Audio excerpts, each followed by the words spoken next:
Here we go. All right.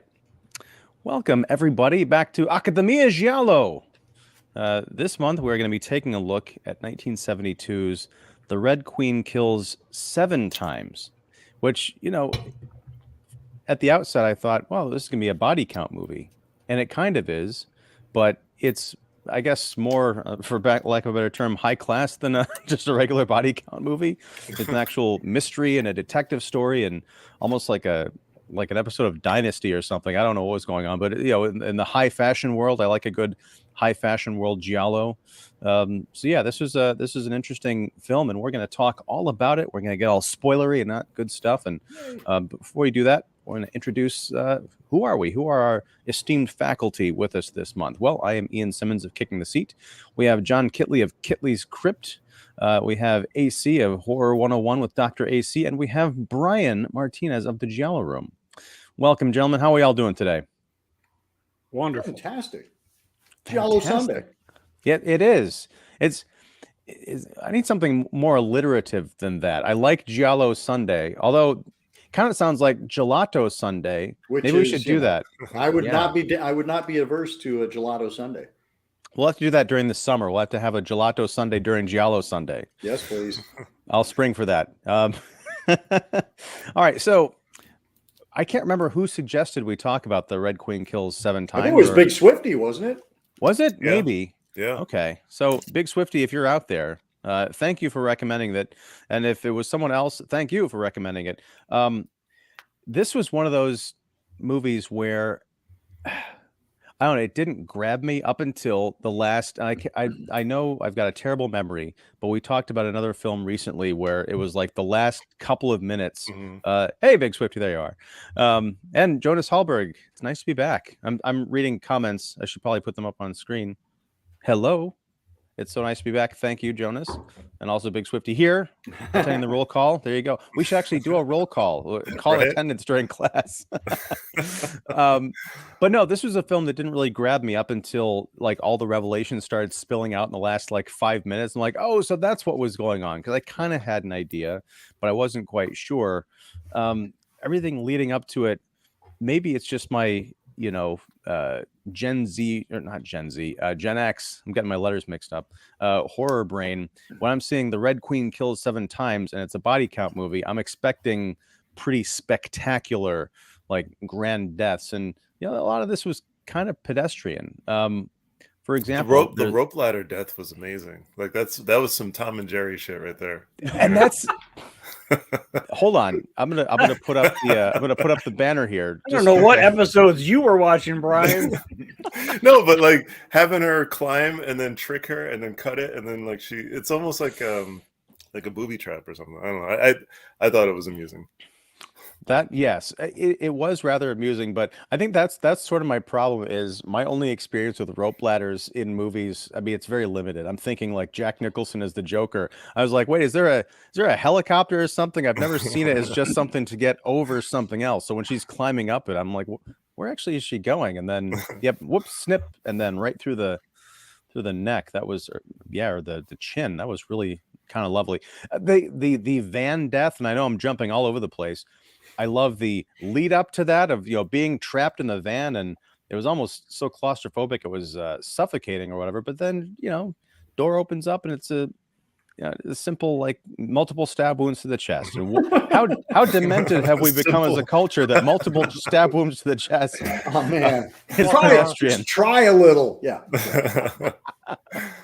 I mean the Volkswagen Beetle death was super realistic and in terms of logistics and whatnot, it was a brutal death scene. And I know it couldn't have been avoided. Like maybe it might have been avoided by him just simply taking off his jacket. Like we'll never know. But I think but yeah, being run into the curb, I'm like, dang. That got me at the very end. I don't know. Maybe I'm too hard on this movie. What is this movie? Ryan, summarize the Red Queen Kills 7 Times. And by summarize these goddamn high level, not beat for beat. Summarize for us. I'll first say, I don't know. I haven't watched this movie in a long, long time. and I tried watching it earlier in the month and I fell asleep. And then my wife and I tried watching this movie last night, and actually we got through it, but it was funny. I've been introducing her to like a lot of these Italian films, and she did like the check mark thing, you know, like creepy doll check, creepy music check. You know, there's a multitude of J&B sightings in this film. I counted 7. So I actually was doing how tick appropriate. marks in my notebook, although it might be 8 or 9 because there were some shots where you just saw the top of the bottle, but it's Yeah, still very yeah. recognizable. Uh-huh. Yeah. So in terms of Giallo, this is very, I would say, pedestrian in terms of like having all the elements and whatnot. And then it takes it to like Gothic territory, which is pretty cool. But as like revisiting the film, personally, I thought it was a bit slow for my taste. It really takes its time, you know, getting the story going, and it's basically a story about a legend about a murderess called the Red Queen that comes back every 100 years. 40 years. Every 40, sure, every 40 years. I thought it was 100. I thought it was 100. Yeah, I I thought. thought I it mean, was because it happened in the well, no, like Well, it they was mentioned set to, they mentioned 14 years at the beginning because the little girls were little girls, and the grandfather whatever was like, yeah, so in 14 years, which will be 1972, Never then mind. it'll be 100. That Yeah, was my every recollection. 100 years is when the curse happens. I'll just Yes. sit here and yeah. change Please, the mute. please just sit there, Johnny. And, Don't go. um, Oh man, we're not giving you the dunce cap. You can turn. Oh, okay, maybe it is for. Oh, now we've lost Whoa. AC too. Damn it. You were saying, Brian. But by the way, the dude that explains the lore of the Red Queen, like he's perfect at explaining old legends. Like he shows up in Suspiria and he does the same thing. Oh, that's So the guy from Suspiria. yeah, yeah. I feel like if you're, and unfortunately he's long past by now, but like back then, if you needed a dude to just explain the old legend of whatever, like that's your guy, you know. But anyway, so Kitty inherits a house that could be haunted with the Red Queen or whatever. That's a little bit Oh my higher gosh. level than I had expected. Like honestly, there's so much shit going on in this movie. There's so many characters introduced. There's so many different plot devices and whatever. I felt like watching it. I was like, Emilio Miraglia, or however Yes. you pronounce his name. I feel like I don't think he's a great filmmaker per se. This film What? doesn't. Hold on. I know this is a bit. What's happening right now? Like it's like, oh, there's there's no story, and there's no, I mean not very there good, is and like I'm just saying like I thought like I had the the release of this film with the little action figure that came with it, like the little statuette of the Red Queen. And you know, I was down for. I was trying to find my box set of Killer Dames. the Killer Dames, yeah. Yeah, that's a cool box set, and the prints of those films are amazing on that particular release. But I don't know, like short of like an amazing soundtrack, I always love a good Bruno Nicolai like soundtrack. I love it in this film. Barbara Boucher does her thing in this film. Marina Malfatti does her thing. Like I think everything is great in this film. I just think some of the camera work and the decision in terms of how a particular film is shot, it's not as interesting as I would have liked, given the extravagant premise of the Red Queen and all that. Like I just remember it being much more iconic in terms of visuals or whatever. But watching it this time along, it just felt like for example, the scene where the granddad has like a, you know, he dies of fright in bed or whatever. Like it just feels like he's so far away from the POV aspect of it, you know. Like I don't know, like watching it this time, I was a bit more critical in terms of the details of shooting the film or whatever, and I just thought it was a bit like when you consider, and I know I'm super biased here, but like when you consider like Argento style or Fulci style, you know, there's a scene in I recently watched whatchamacallit? Blanking on the movie. John, what was the last Fulci film we saw in the theater? Don't Torture Duckling? No. Lizard in a Woman's Skin. Lizard in a Woman's Skin. There's that scene where the phone is like really close, and then what's her face is in the back kind of listening. Like that I love that stuff. And I feel like if that were in this film, like a lot of that stuff in this film, I think it would have been a lot more memorable. Not to say it's a terrible movie. I'm just being super like Giallo critical or whatever. Like I think it's an interesting movie. It's just really super slow paced. I think it's 139 minutes or something like that. And I feel like you feel an hour and 39 minutes. 100. What's that? Yeah. I'm sorry. It's a million minutes long. But like it feels over long. And I know it's not fair to say that to a film from 1972 or whatever. But I don't know. I think in that golden era of Giallo that came out in that particular specific time period, I think it does a lot less than what it could have done. You know, like when you consider something like Eyeball, which is super iconic and it's filled with there's a lot of ridiculous moments in this film, like the Volkswagen buggy death and stuff like that.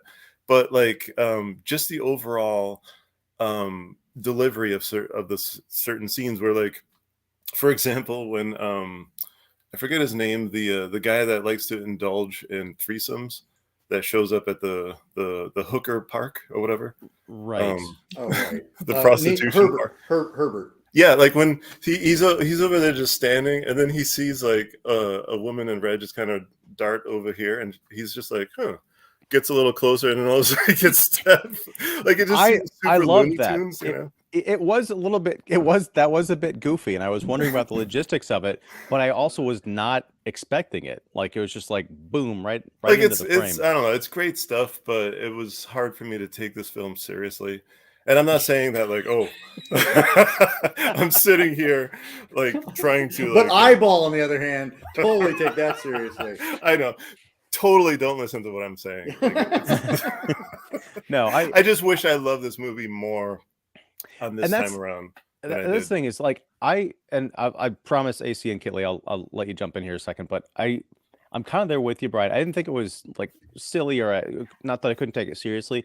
I guess I kept waiting for the hook, and at the end of the movie, I kind of got really invested in what was going on. So I feel like if and when I go back and watch this again, I'll be able to hopefully better appreciate it. But I agree. Like stylistically, that it would have been neat to see someone with this cast and this script do something a bit more gonzo visually. I gotta ask though, there was an action figure that came with one of these box sets. I think it was Shameless.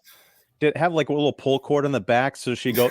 That would have been amazing. But Wow. like, no, I wish I think I either lent it out or I gave somebody to go watch it or whatever. But like it came with an actual like little figurine of the Red Queen or whatever, and it would have been amazing if it did have a button that had the laugh or whatever. Did it have the fake face, or was there like a swappable face? Because the one we see at the end is like a mask. Yeah, and that's mask face. Yeah, it does have the mask face. But that's another aspect where I thought, like, I don't know, maybe the film was cheating a little bit, where like it showed the actual human counterpart part of the mask, you know, or whatever. So it's like before, it's like I can't take it anymore. Okay, all right. Sorry, Brian. AC, jump in. But I mean, that's the kind of the brilliance of it, is that you look and you go, who is that? Who is that? They keep showing us the face, and you're like, I can't place who that is. I can't place who that is. And you can't place who that is because it's not anybody. It's a mask. Can we bring up Big Swifty's comments? Because basically, I just want to read what he's written. Yes. Because we will catch up here. So, yeah. Gosh dang. This is one of my all-time favorites. I had to make notes on this one, as did I. That's why I got the tick marks of the 7 JBs. Yep. Thank you, awesome guys, for covering this film. Well, thank you, Swifty. Nothing scarier than a gothic Red Queen killer driving VW Beetle with a 3-speed and clutch. Seriously, my father had one of those in 1974. Which is the best Blu-ray version of the film? Let's pull over and ask about that. It's Is it the Arrow Arrow? Video put yeah, Arrow the Video Killer put, Dames it's put out two. One was a Killer Dames box set, and then it was also released independently. I gotta say, just on that note, I watched this on Tubi, so every once in a while I got like great hamburger There's two commercials. versions on there. I know, and the one I watched, I recognized had the Arrow Video artwork, the box art on it, and that's definitely the one to watch because A, it's in Italian, B, the transfer is gorgeous. The other one has the English dubbing, but it also looks like it was, several VHS passes. It was like not very good. So that's just a quick note. This is it's really fun to watch in English with the English subtitles doubling for the Italian language, because you can see there's a lot of differences between what's actually being said and what's being dubbed in. It's fun to see the nuance on that. Okay. But the next comment is the one I was waiting for, because as Vic Swifty said, like, I really feel like I really like the cinematography. I think there's a lot of really great use of color and texture. It's not as bright. Like the color scheme is not a bright one. And I think that kind of comes back to that Gothic idea. It is a little more muted. It is taking place in this place of age and old money. And so it isn't that kind of flash. It is kind of a little bit more of texture to it. But like we had the screenplay on this, pull up our screenwriter. It was Fabio Piturro who did the screenplay with Miraglia. And I love how kind of this one just goes all over the joint. You get that wonderful introduction of the two girls, the two sisters who hate each other. And you get the idea, okay, one of them is going to kill the other one. One of them is going to be the Red Queen. One of them even says, I am the Red Queen. I am the Red Queen. And then you're like, and then you flash forward, and then you've got a third sister who pops up. You're like, where'd she come from? And, it's set. We got one sister who's a fashion photographer. Other sister is taking care of the father. The third sister, who we think we got spoilers up, but who we think has gone to America. But we find out that, no, actually one of the sisters killed her accidentally, and they covered her up. They covered up the murder so that nothing bad would happen. But now this murderess, who is calling herself Evelyn, which is the name of the dead sister, is claiming, responsibility for all these murders, and is calling people and saying, haha, it's Evelyn, and going and visiting our hero's wife in the house and calling and telling her she's Evelyn. Like this movie, like you said, Brian, I think, you feel like it is all over the place, but that's kind of what I love about it. It is well thought out, and it all does eventually tie back together. It doesn't feel like there's a lot of loose ends on this one. It feels like everything that's out there feels deliberate, and it circles back around and pays off in some way. And we do have, I think we got 6 good death scenes, as opposed to our one of the guy just dying of fright in his bed. But the other 6 are pretty great. Yeah. Actually, I want to finish because I'm just never mind. Yeah. No, I'm just saying I want to finish. There's a lot to unpack there, but I also want to finish Swifty's comment because it's a two-parter. Yes. So sorry you guys didn't dig it, but this one's got all of my Giallo book, fantastic cinematography, nice colors, red herrings up the Grand Wazoo. That's very true.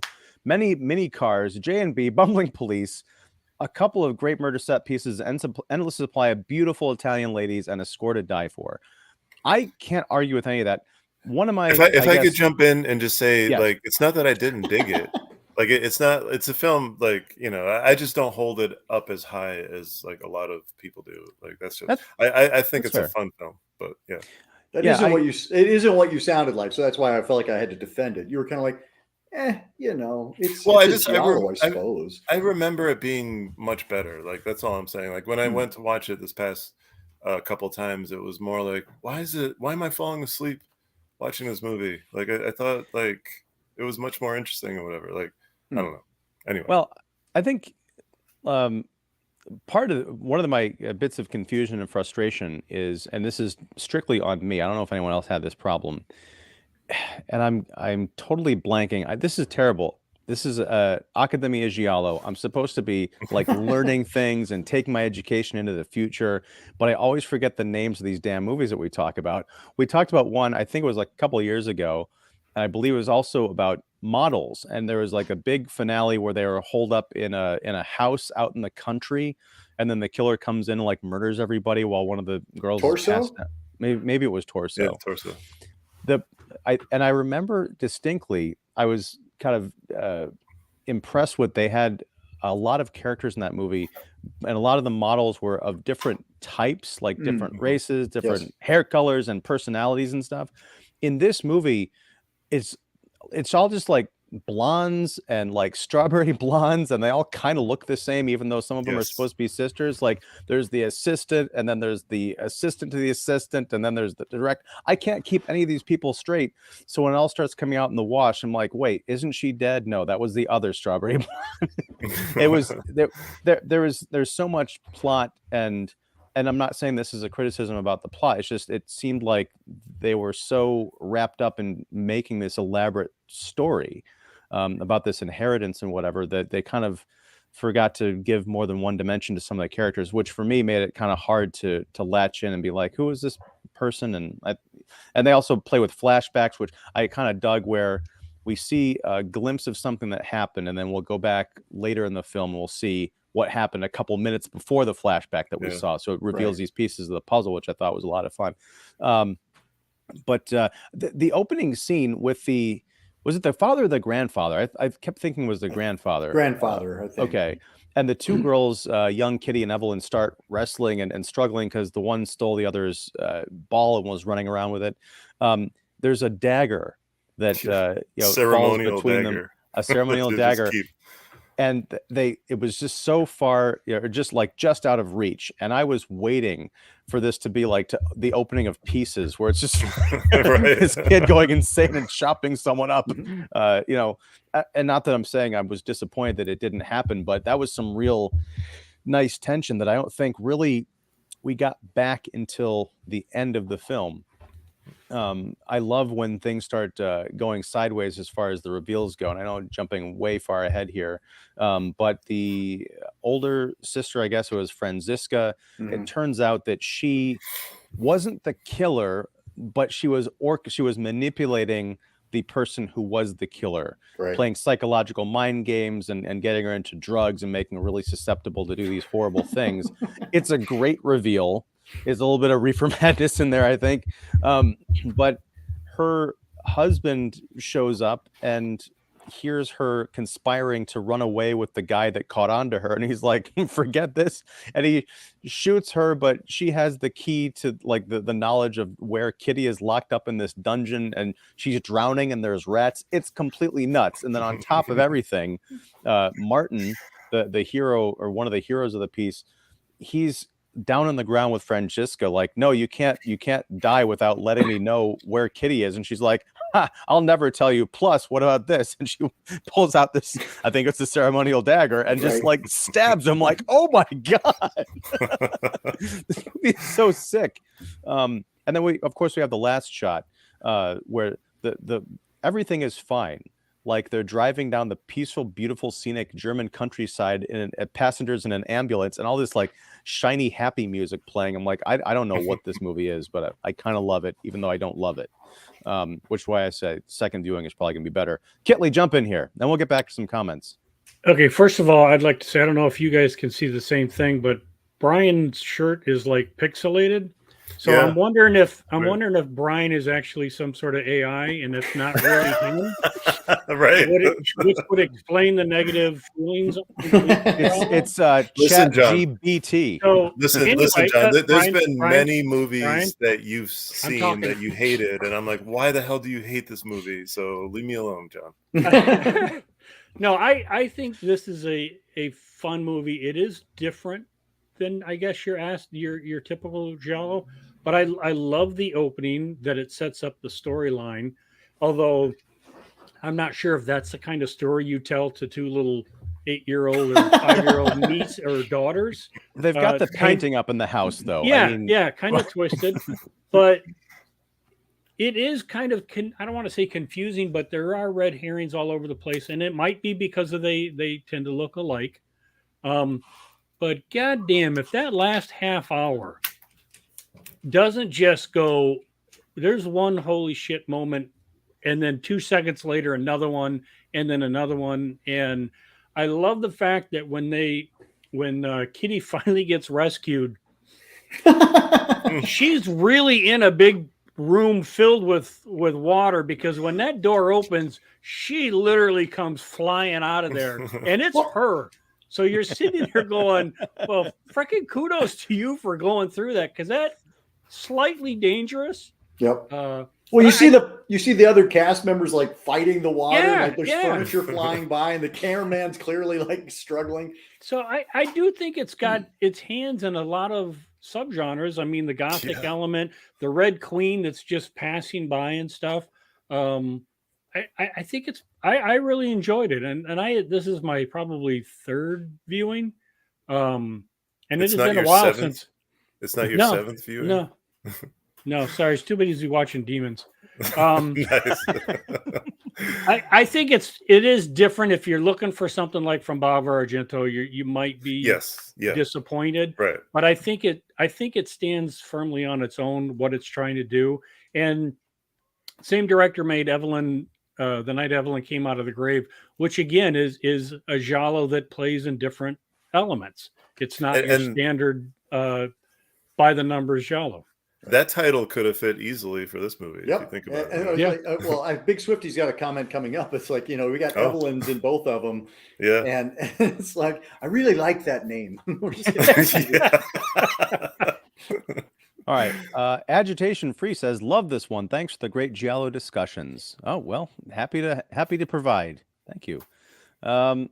Swifty says, contemporary for the time giallo, but also has a gothic feel, which I love. Wondering why both the directors' giallo films had Evelyn as the main character's name. At least it wasn't Martha. That's all I'll say.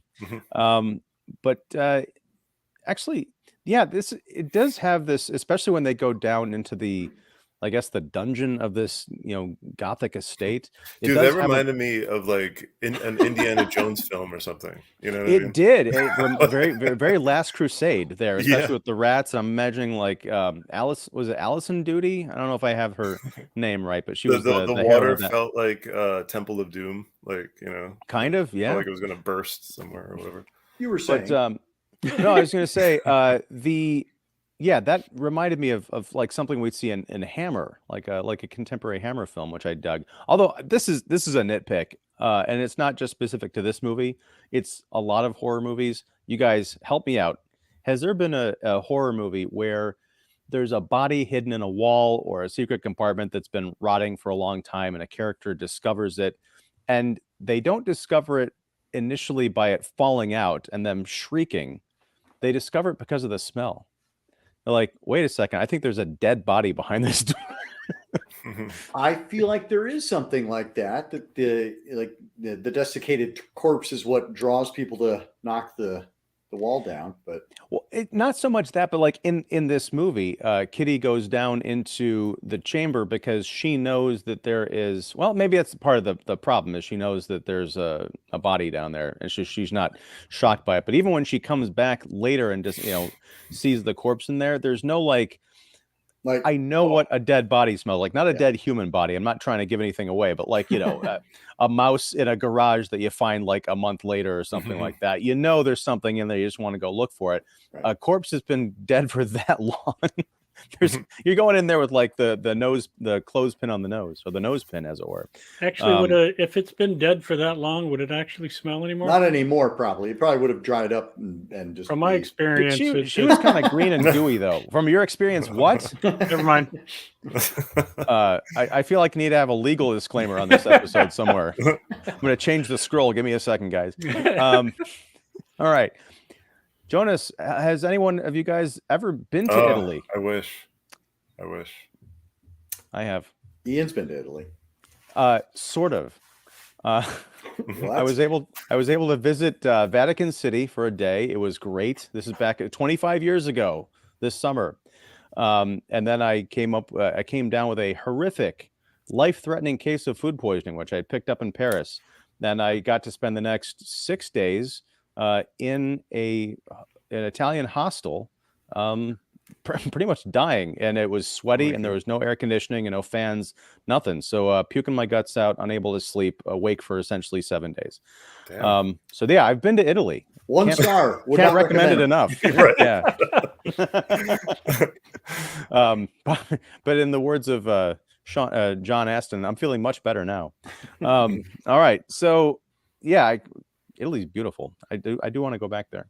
Martin Caballero says, "Great Giallo. Oh yeah. Bruno 100%. Nicolai's score is so beautiful." Yes, that we have Gorgeous. consensus on that, if nothing else. Well, and there's a little featurette actually on the Arrow video where they talk about how Nicolai preceded Morricone, and yet Morricone is the one who became the more celebrated composer. Yeah, Nikolai has actually been my favorite, like, of all the films out there.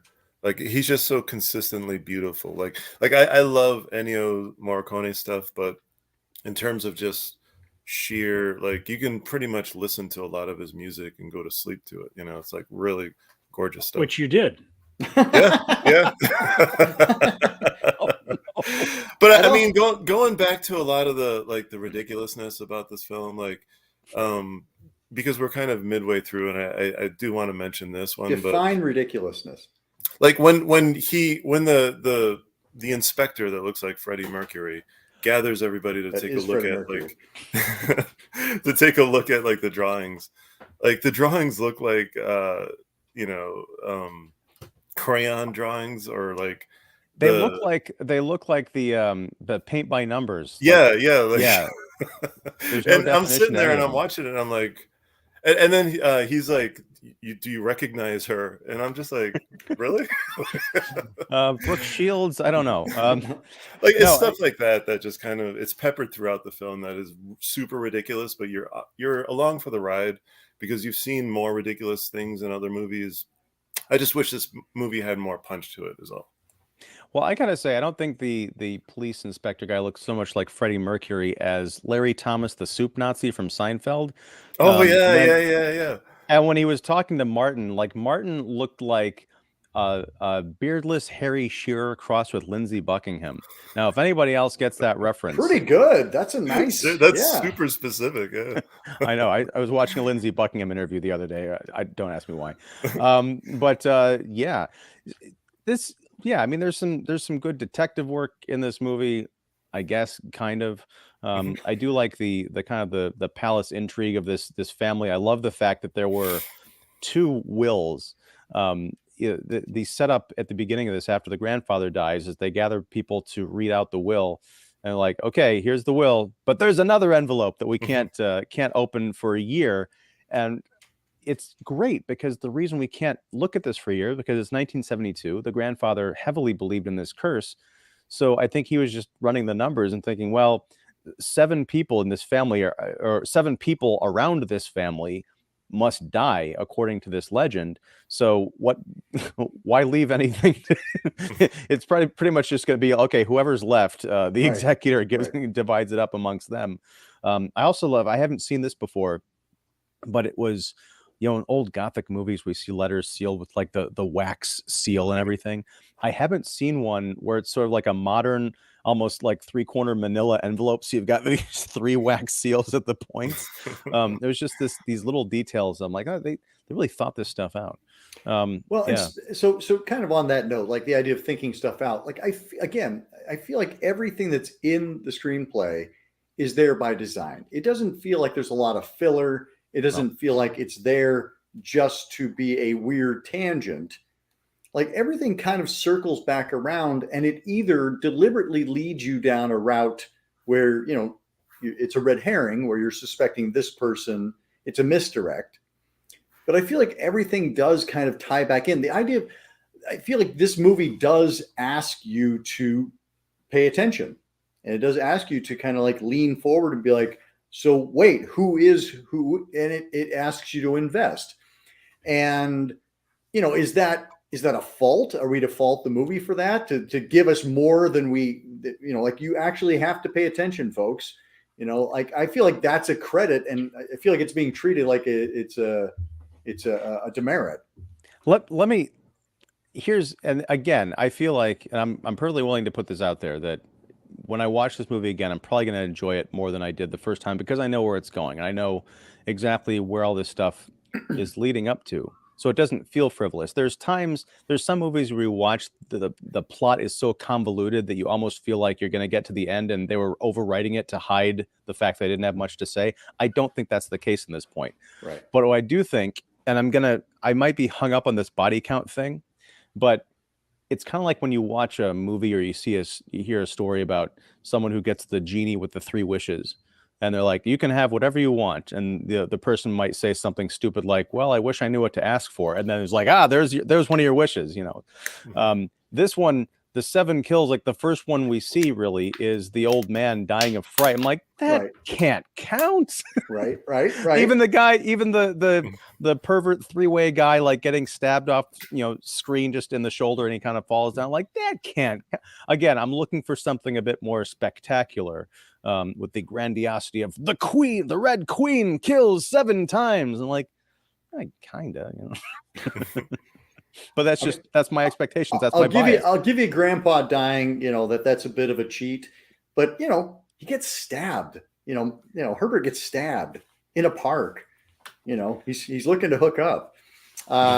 So I don't know. I don't know. I feel like, again, there's enough fun set pieces, like, her getting her head bashed in against the temple, and like you see it in the river later. The moat, cool. That was really cool. That was like, oh shit, I like that. I'm just talking more stylistically. Like it's a personal preference.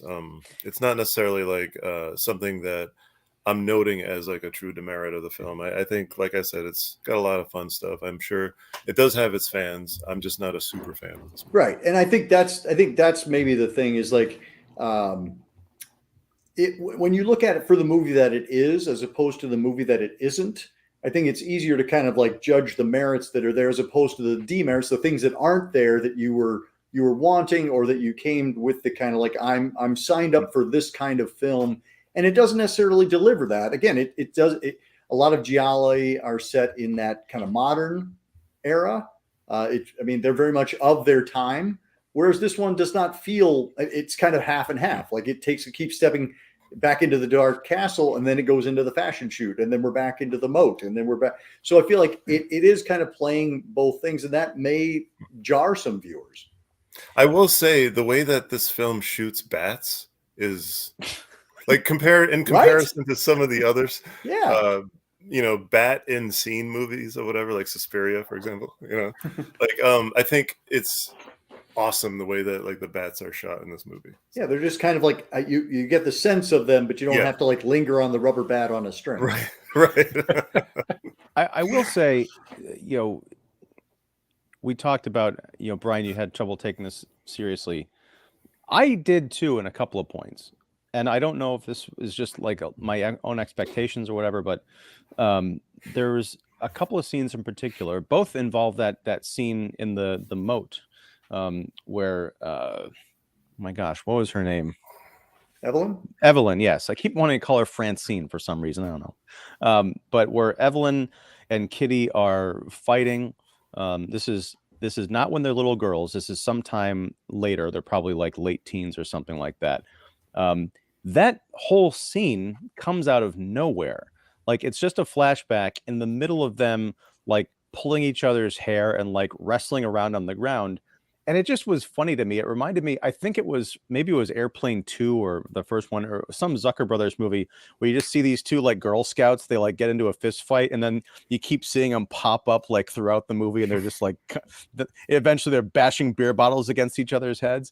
It reminded me of that because it's so funny and weird and out of context. It's almost like, okay, they never gave this up. They're just always like not only arguing that, but like cat fighting with each other.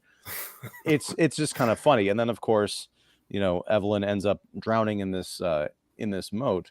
That's not funny. Kitty refers to, when she's retelling that story, she talks about how Evelyn just kind of like lost her mind and started attacking her. And we see that kind of behavior early on, like that she may be possessed. There is that idea that she's possessed by the Red Queen. And so the idea that that was the one, that was the time that she lost her mind and she had to defend herself, and then Evelyn ended up dead and they had to cover it up. But I understand that, but I think context is key in a scene like that. It's kind of like parodies of The Exorcist, where you could cut to a scene of a girl's like head spinning around and it's kind of funny looking, but then when you realize, oh, that's because she's possessed by the devil and it's horrible and it's doing these awful things to her, it's Right. not funny. But if you just cut to, oh, her head spinning around, it looks a little goofy. And that's what I was picking up on here. I understand your point about the relationship of these girls, but later on when we see when Francesca, I think that was her name, she was Franziska, the mastermind of this whole thing, we find that she had found Evelyn's body in the moat and Evelyn was not dead. Right. Kitty had left.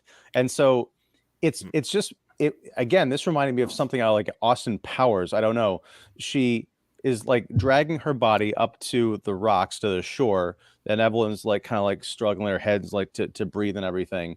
And then Francesca, you can see it going across her mind, like, wait a second, if I kill her, and then all of a sudden she just like starts bashing her head against the...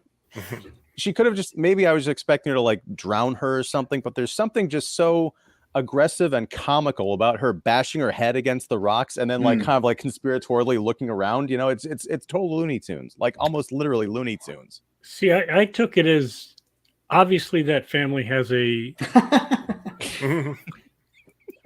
how would you put that, insanity running through their genes. Yeah. Because in the opening sequence with the little girl, the one that's going psycho, she doesn't have a possessed look on her face. She's got a crazy look on her face.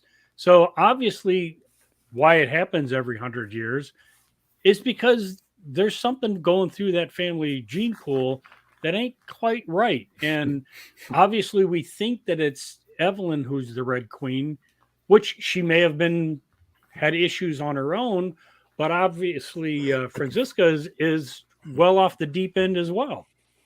Well, and you find out that Evelyn is actually not of their bloodline anyway. She was adopted, right? And that Rosemary was the one who was actually the third sister who'd been given up.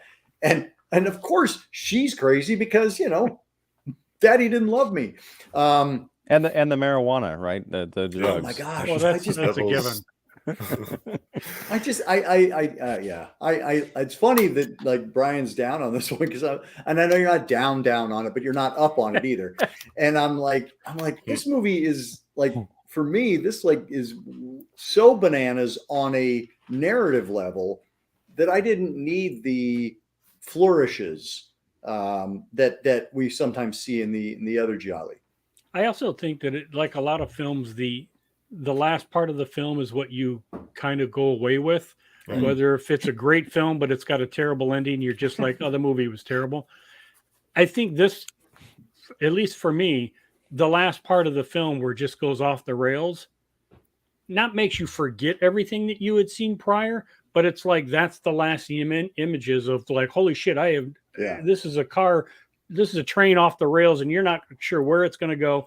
That's what I left thinking, that I love this movie because of that last part of it.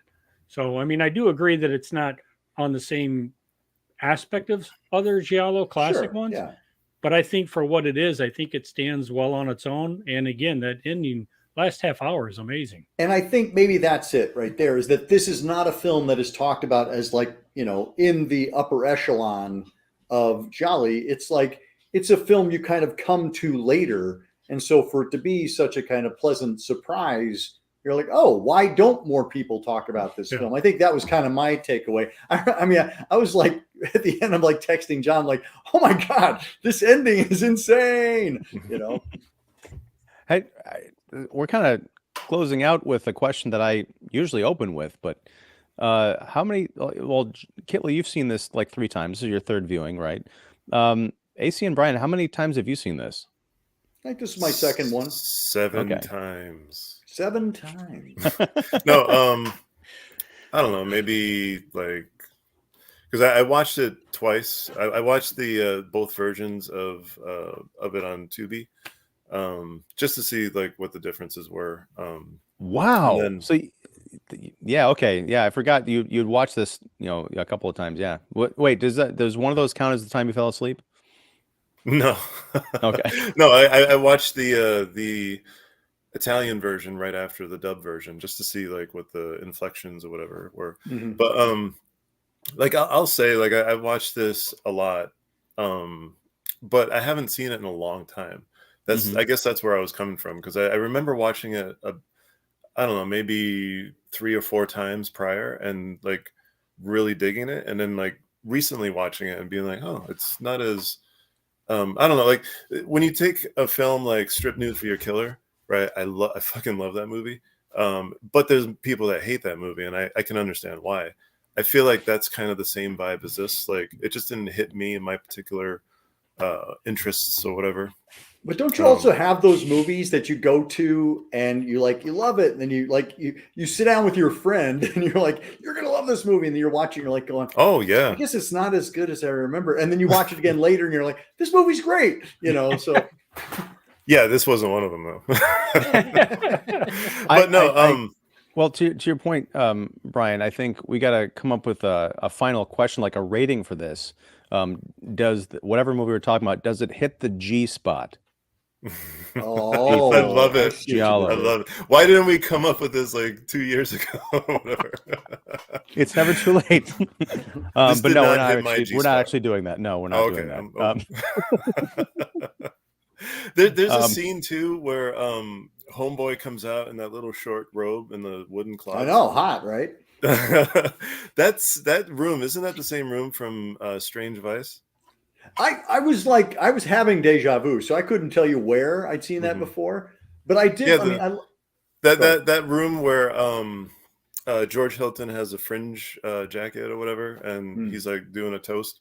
Like I think that's the same room as what's in this movie.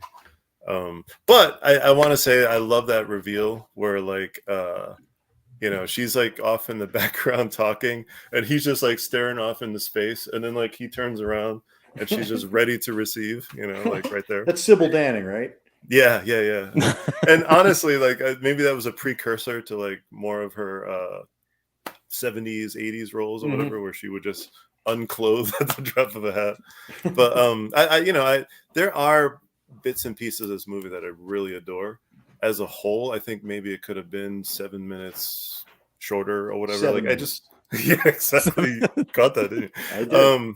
But like I don't know, I just feel that it was it like I know you said differently, but I feel like it does meander in terms of the filmmaking. The storytelling is there. It's just I feel like it could have been a little bit more like I said in the beginning, like given the premise, given all the amazing stuff that you have to work with, the look of the killer, the location, just everything. Like I think it could have been stylistically like boom, like hit the fucking G spot, like Mhm. like it had the potential to do it, and it's not, for me it didn't do it in Yeah, that no, regard, so people's maybe G that's kind of spots are why in I look different at it. places. Right, absolutely. Actually, no, I watched a thing where the G spot is exactly where it's supposed to be. So Yeah.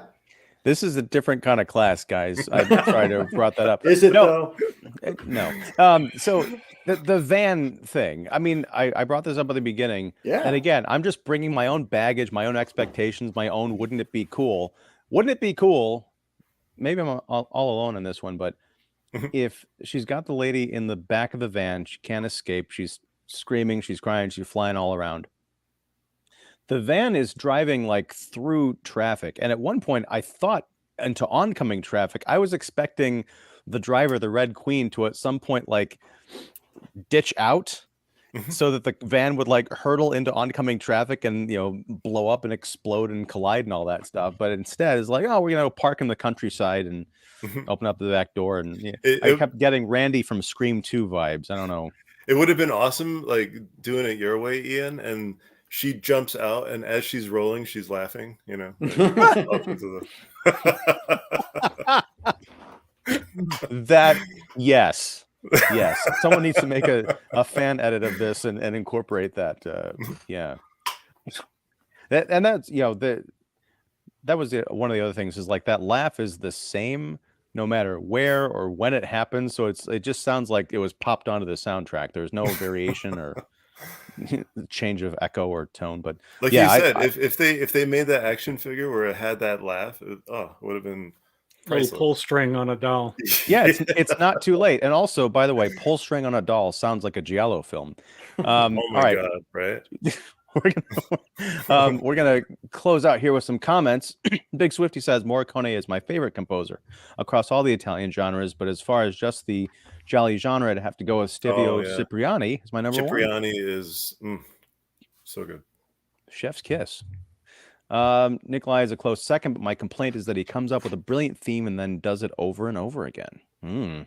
That's fighting true. words. I'm not gonna fault. I'm fair not gonna, observation. Yeah. All right, maybe it's not fighting words. No, it's just you're like, yep, it ain't broke. Let's see. Oh wait, I missed one. Big Swifty says hashtag Team John Dr. AC and Big Swifty 500. I'm feeling the love hashtag there. Yeah, I'm feeling the love there. Let's see. Jonas says next time Footprints on the Moon. Sorry, we don't do sci-fi in this show. No, I assume so. What is Footprints on the Moon, gang? Because Big Swifty seconds that notion with yes, Jonas, Footprints is underrated.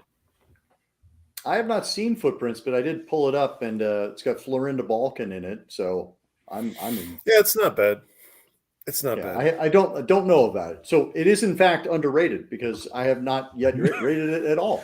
It's underrated and underwatched, apparently. Honestly, after this movie, I want to see something with a little bit more like I don't know, just boom, like in your face, like, oh my god. Let us not commit to anything on the air. We can go, into the back room and pull out a few options. But I think that's what I'm we did writing last down time. Footprints on the Moon. That's what we did last time, like with right. With this one, it was like, oh yeah, let's watch this one. Yeah, so we'll do more research this time as well. But not saying that was a bad choice, but no, but we will watch Footprints on the Moon at some point. I've written it down on a post-it, which I'm not going to hold up because that's an internet meme. Let's see. The drive to hell death is a slow moving van. Yes, but terrifying apparently. Thanks, guys. They gave Argento some shout outs in Scream 6, Giallo hitting the mainstream. Lol. Yes. I was surprised. I forgot to mention that when I did the Scream 6 stream the other night, that, there was some actually, one of the film students mentioned a Giallo class or a Giallo quiz or something they had. I was like, oh, this is perfect. How was that, by the way? That new Scream movie? I really liked Scream 6 a lot, and this is coming from someone who hated Scream 4 and was done with the whole franchise at Scream 5. 6, I think, is pretty great up until I know we've got the spoiler tag on, but it's a different thing, so I don't want to ruin it for anybody. But once spoil all the movies. Right. Once we find out who the killer is /are, it gets a little ridiculous, a little bit hammy. But I think the switch to New York and the fact that in one of the earlier scenes, one film student is in his apartment, and in the background he's got Friday the 13th. Here's my reference: Jason Takes Manhattan on, because this is Scream 6. They're going to New York, and everyone's like, Scream Takes Manhattan. Yes, they actually put it in the film as like a nod, like, yes, we know it, we get it. And weren't both of those filmed in Canada, which is even funnier? Probably. Well, I mean, Jason Takes Manhattan is only in Manhattan for like 20 minutes. The rest of it is on a damn boat, which probably could have been in Canadian waters, yes. Or Grey Goose vodka. But I think, one thing I want to point out, if you watch Scream 6, during that scene where you've got Jason Takes Manhattan in the background, something scary happens in that scene where there's a character who gets a phone call, of course, what's your favorite scary movie and all that, and they're walking around the apartment trying to find out if they're alone. They do something really interesting where they've got the Scream score going on, but then underneath it you can hear bits of the nice. Like they integrate some of the Friday the 13th score into it. I don't think that was an accident, but it felt really cool. But almost like a remix or something, So yeah, it felt like that, because I was watching like, is that just the movie playing in the background, or is it a happy accident, or they incorporate it on purpose? So I don't want to oversell Scream doing. 6. Yeah, it's not the greatest movie ever, but I thought it was a pretty fun time. And actually, came out of this wanting to see something come later. Whereas after Scream 5, I was like, they're not going to do another one. Oh shit. But yeah, that's that. Guys, any closing thoughts on The Red Queen Kills 7 Times? I did not hate this movie, by the way. It's not for everybody. It's worth watching. No, I absolutely think it's worth watching, and I think because it's a less celebrated title, I think going into it with lowered or perhaps no expectations as to what it should be, and just kind of taking it for what it is, may allow you to appreciate it a little bit more. Hey, AC, is this a film, like a film that you would recommend to somebody that's never seen Giallo to watch for like the first Giallo ever? No, absolutely not.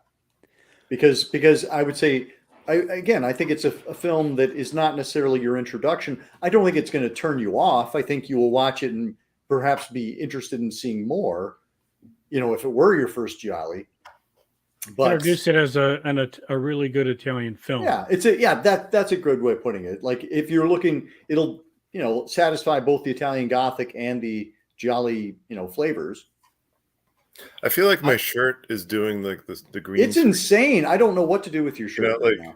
Like, well, I it's thought showing the torso poster in the back or something. Yeah. What It's I like thought, it's it looked like to me, it looks like it's Weird. made of reflective material, like it's a gold Giallo room shirt that's just catching the light. I That's don't know. It's if crazy. it's not that, you should make one. All right, I would say before we get to Swifty's last comment here, we'll just do it now. I'll just try and remember what I was going to say. Brilliant as usual, guys. Always have fun watching these. Brian, say hi to the Baron. Well, thank you. By the Swifty. way, Nope. the Baron fucking loves this movie, just so you know. Just so good, Big Swifty is like, feels comfortable and whatnot. The Baron absolutely adores this movie. Well, and thanks to everybody. I feel like we had quite a lively crowd chiming in the comments section. Yeah. So thanks everybody for tuning in. Yeah, definitely. And also, this is further proof that Brian and the Baron are not the same person because they have wildly different takes on this movie. Yep. Exactly. I've seen them both in person, so. Lastly, on the topic of would this be someone's a good Giallo for a first time Giallo? You're right. I don't think it is, but I think it's a good early Giallo because I was thinking to myself, I think I would have appreciated this earlier on in our journey, but I've seen more kind of over the top kind of gonzo deaths in, again, it's my own thing, a body count kind of movie that I think if I'd seen this earlier on, I would have appreciated more of the subtleties of it than I got a than some of those question. more over the top things. Yeah. I got a question for you. Since actually you mentioned earlier, like 2 years ago or whatever, and I was like, holy shit, we've been doing this for like X amount of time. Yeah. What would you like now that you're pretty like well versed in a lot of these films? What would you recommend as like a first Giallo for somebody who's never seen a Giallo? Brian, we established a little bit ago, like within this hour, that I can't remember anything. It's aside if it doesn't involve a guy with a hockey mask, I have no memory of it. But no, that's a good question for next time. I'll try and I'll do your homework. Have to rack my brain. Yes, I'll do my homework and think about that. This is a great question. I do want last comment, and then we're gonna go. Martin Caballero says, "My vote goes to Strange Vice." Well, Martin, your dream is about to come true, and we don't have to do any extra work for this because we've discussed The Strange Vice of Mrs. Ward, and I will leave a link to that down below in the description, probably tomorrow when I edit this stream. I think we should do another Edwidge movie. I think it's time and proper we do another fucking Edwidge movie. I feel like it's been at least a year since we've seen Ms. Fennick. Right. Yes, but we'll again, no commitments here on the stream. We'll take it under advisement. Martin also says, "Love the show, guys. Thank you, Martin." And I think that's a perfect note to end it on. Everybody, thank you so much for tuning into Accademia Giallo. And please remember to follow my lovely and talented faculty, my co-faculty, my instructors. I'm not part of the faculty. I'm but the student in this whole thing. Student teacher. Yes. Student teacher. Yes. Student teacher in training, barely. But all of their information is down below. Please like and subscribe to all their stuff. They are fonts of wisdom and great friends. I'm so sad that you didn't come up with like a brilliant pun this episode. Because you usually You a lot of times. I'll Maybe be he like, would have, Brian, but you interrupted him. I know. I got to stop interrupting you guys. I just sit quiet in my little box. You know? Oh, but no, I don't have a pun for this one. Next time I'll come up with a one for next month, because if you ask me next time what was my pun for Red Queen, I'll be like, what movie? Bad memory, that's all I'm saying. Not that this is a forgettable film, I just, anyhow, gang, thank you very much for watching Accademia Giallo. We'll be back next month talking about something else. We don't know what it is. Maybe there's an April themed Gialli that we can discuss, but until next time, whenever that is, whatever that is, thanks very much for watching. Like and subscribe and all that business if you haven't. And take care. Class dismissed. Almost had it that time.